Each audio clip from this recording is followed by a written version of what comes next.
Well, up to 2 years ago, and still, I am longing to design a school. I'm longing to design a hospital because I spent far too much of my first 30 years in and out of hospitals.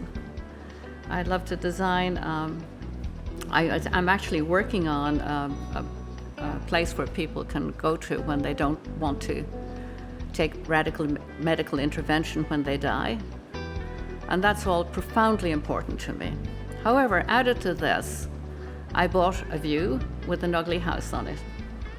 And recently I did some preliminary demolition and found that the ugly house, was actually about to fall down, even though I'd been told by the local board that I had to build it exactly as it was on the outside. So I'm about to tear down that house and make a case study house where I can actually show to people physically what I really feel. I think better is what's my dream client. Because I think if you have a client that has a sense of humor, that trusts you, that wants you to do your best, whatever that space looks like, you know you're gonna do a great job. Obviously, a large budget is wonderful. A beautiful architecture is great. But if you have the budget and the architecture and the space and the whole thing, but not a great client, it's never really going to end up with that level of satisfaction. I think I've done it. Most of my dream projects were show houses because I could make believe I was decorating it for someone, an imaginary woman or couple, and do anything and everything I want to do, and that's what you get to see. If you're doing a job for Mrs. So-so, whatever, and they don't want this or they don't want that, they don't get the point, and you fight and argue. You don't fight, but you fight to get your way.